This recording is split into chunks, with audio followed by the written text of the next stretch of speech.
तो अगर आपको याद होगा कि हमने आपको कुछ दिनों पहले ही एक कहानी सुनाई थी जिसमें हमने अंडरवर्ल्ड के डैडी अरुण गवली के राजनीति में जाने की पूरी कहानी को सुनाया था। उसी वीडियो में हमने जिक्र किया था उस समय के महाराष्ट्र के गृह मंत्री गोपीनाथ मुंडे का भी। उस कहानी में हमने बताया था कि कैसे गोपीनाथ मुंडे साहब ने अरुण गवली को सरकारी सुरक्षा नहीं देकर उसका गुरूर तोड़ दिया था।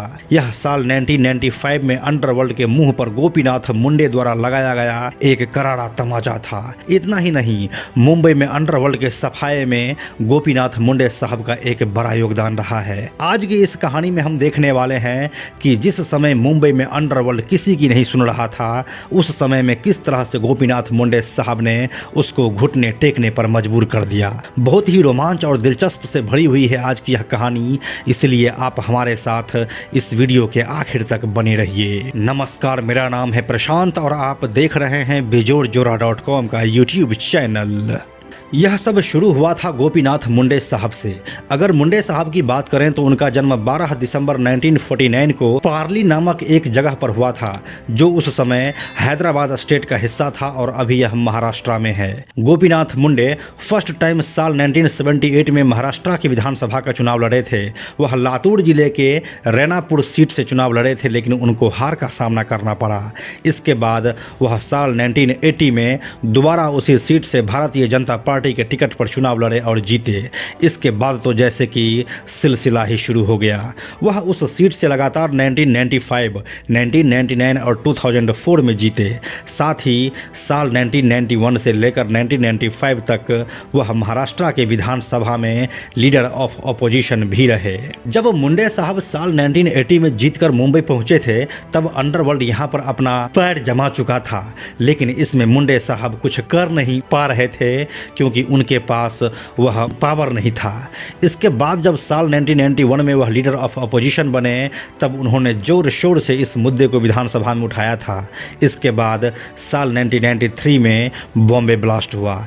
इस घटना ने पूरे शहर को हिला कर रख दिया था। उस समय महाराष्ट्र में कांग्रेस की सरकार थी और शरद पवार वहां का मुख्यमंत्री हुआ करते थे।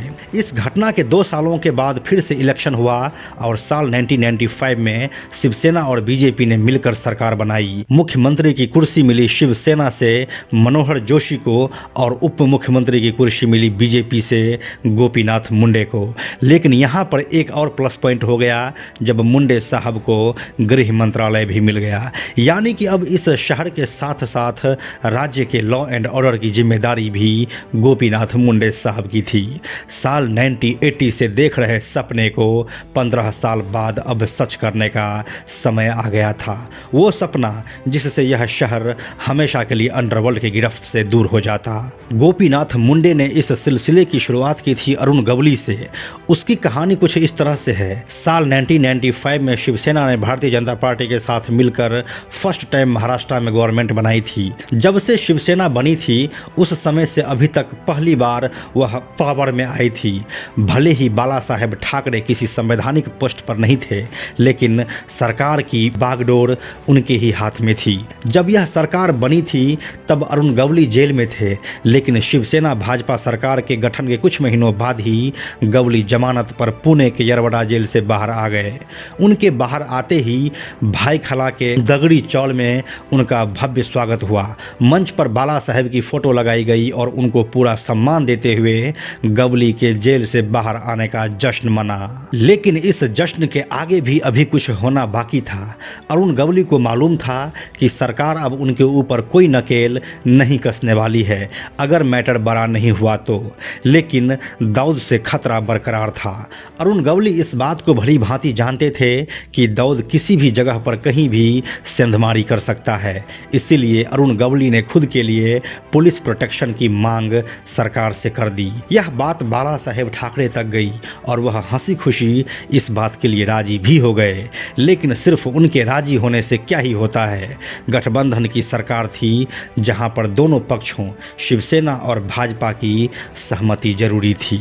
व्यक्तिगत सुरक्षा देने का काम राज्य के गृह मंत्रालय के पास होता है और उस वक्त गृह मंत्रालय था श्री गोपीनाथ मुंडे के पास। वह गृह मंत्री के साथ ही उप मुख्यमंत्री भी थे। मुंडे शिवसेना से नहीं बल्कि भाजपा से आते थे, इसलिए उनके पास बाला साहेब ठाकरे का हर बात मानने की मजबूरी नहीं थी। इसी सिलसिले में जब गवली का फाइल पहुंचा गोपीनाथ मुंडे के ऑफिस में व्यक्तिगत सुरक्षा देने के संबंध में, तब वह गुस्से से तमतमा गए। उन्होंने अधिकारियों से कहा कि आखिर इतना बकवास फाइल मुझ तक पहुंच कैसे गया, क्या आप लोगों ने इसे नहीं देखा? साथ ही उन्होंने यह भी कहा कि यह सरकार इतना अनैतिक भी नहीं है कि एक गुंडे को पुलिस प्रोटेक्शन दे। इतना कहते हुए वह उस फाइल को डस्टबिन में फेंक दिए। अब यहाँ से मुंडे साहब के तेवर को देखकर लग गया था कि वह अंडरवर्ल्ड को बख्शने के मूड में बिल्कुल भी नहीं है। लॉ एंड ऑर्डर यानी कि राज्य की पुलिस व्यवस्था अब मुंडे साहब के पास थी। उन्होंने अंडरवर्ल्ड के खात्मे का प्लान बनाया और कुछ चुनिंदा ऑफिसर्स को इसके लिए बाकायदा स्पेशल ट्रेनिंग भी दी। इन नामों में इंस्पेक्टर विजय सालस्कर, इंस्पेक्टर प्रदीप शर्मा, दया नायक, प्रफुल्ल भोसले और रविंद्र आंगड़े जैसे नाम थे।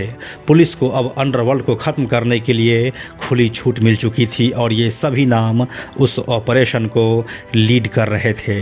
इस समय मुंबई में डी कंपनी, राजन गैंग, गवली गैंग और नाइक जैसा गैंग शहर में पूरी तरह से एक्टिव था।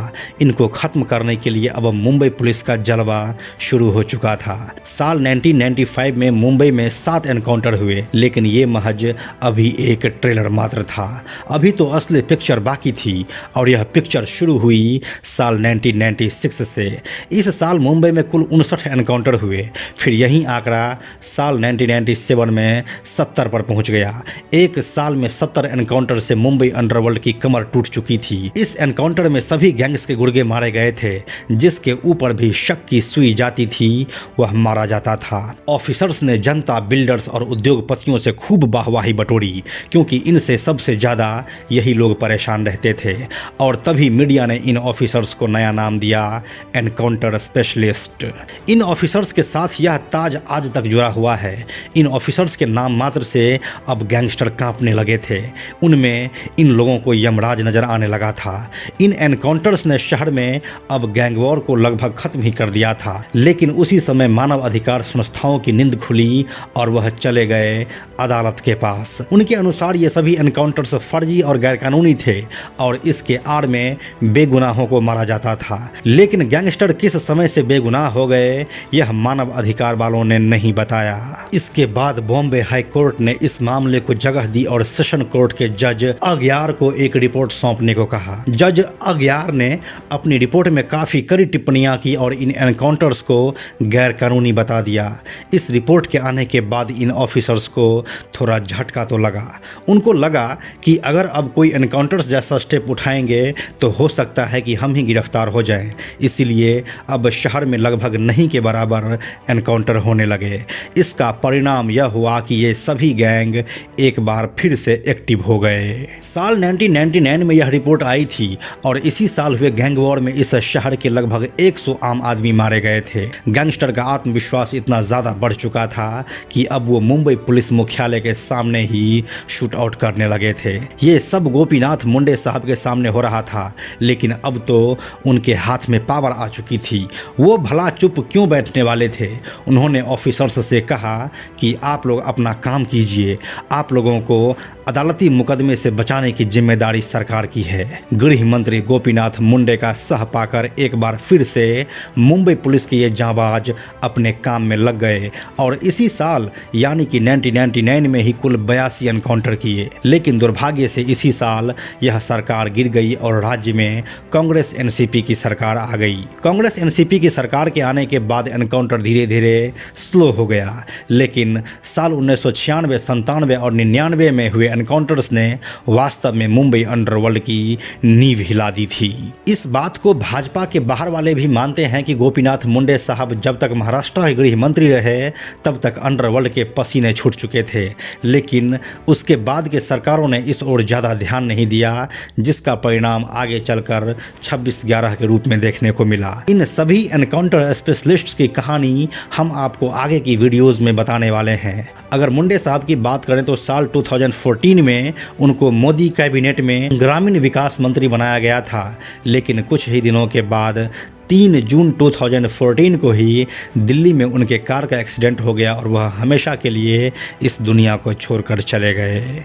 तो यही थी आज की यह कहानी, जिसमें हमने आपको गोपीनाथ मुंडे और अंडरवर्ल्ड के बारे में बताया। इस कहानी के बारे में आपका क्या सोचना है, हमें नीचे कमेंट सेक्शन में लिखिए। साथ ही मुंबई अंडरवर्ल्ड के सभी डॉन्स का वीडियो देखने के लिए मुंबई अंडरवर्ल्ड वाले प्लेलिस्ट को जरूर देखिए, उसका लिंक भी हम नीचे डिस्क्रिप्शन में दे रहे हैं। अंत में एक और ज़रूरी बात, हमने बेजोड़ जोड़ा का एक टेलीग्राम चैनल भी बनाया है, जहां आपको हमारे सारे वीडियोस के लिंक सबसे पहले मिल जाएंगे। इसलिए आप लोग टेलीग्राम पर भी हमसे जुड़ें। टेलीग्राम पर हमसे जुड़ने के लिए सिंपली आप टेलीग्राम ऐप के सर्च में जाकर बेजोड़ जोड़ा लिखिए और चैनल पर जाकर ज्वाइन बटन क्लिक कर दीजिए, आप हमसे जुड़ जाएंगे। यह वीडियो अगर आपको पसंद आया तो इसे लाइक और शेयर जरूर करें।